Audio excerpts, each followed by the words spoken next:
mu izina rya Yesu Kristo. Amen. Nashaka mungondere nabakirize iri jambo Yesu Kristo yabwiye abigishwa biwe i Kaperinaumu. Mungondere ndabasomera ijambo muzaba mukoze. Umutwe w'amajambo avuga ngo Yesu yigishiriza i Kaperinaumu. Yumvise ko Yohana yashizwe mu ibohero, Yesu aja i Galilaya, yimuka i Nazareti, aja kuba i Kaperinaumu hafi y'ikiyaga mu rubibe rwa Zebuloni na Nafutali. Ivyanditswe na Yesaya yavugishwa n'Imana bishike mu gihugu ca Zebuloni n'igihugu ca Nafutali, aherereye ku kiyaga hakurya ya Yorodani Galilaya, mu gihugu c'abanyamahanga. Abantu bari bicaye mu mwijima. Haleluya.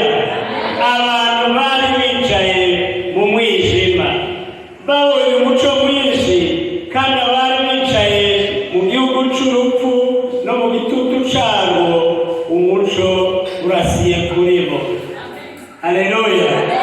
Reka umuco uvuye ku Mana urasire kuri mwebwe. Haleluya. Umuco uvuye ku Mana urasire kuri mwebwe muri kino gitondo. Haleluya. Haleluya.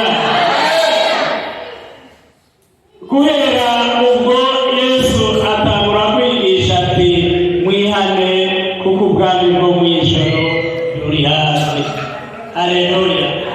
Shengero ry'Imana, Bibiliya iratubariye ngo twihane kuko ubwami bw'Imana buri mu kuza, buri hafi. Haleluya. Ku munsi wa Mungu tuzohimbaza ivuka rya Yesu Kristo. Haleluya. Shengero ry'Imana, twihane. Twihane kuko Yesu ari mu kuza. Haleluya.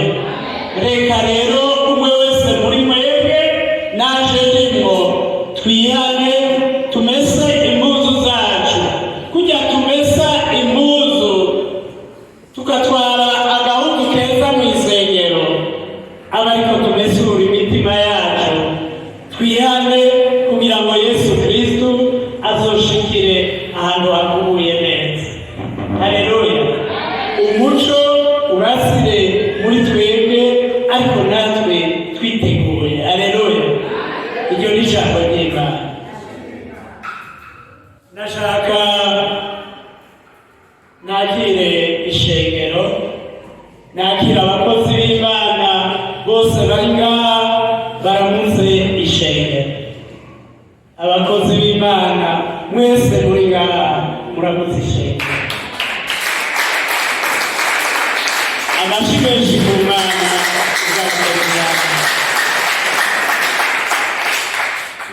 Ndashaka ishengero namwe muvyabuke muramutse abakozi b'Imana kuko nabo bahejeje kubaramutsa.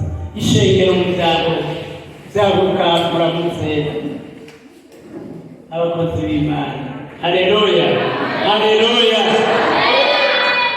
Nashaka nihaba hari umukozi w'Imana mushasha yaje ngaha, yaje kutugendera, avyabuke nawe aturamutse, twongere tumuhe ijambo aramutse ishengero.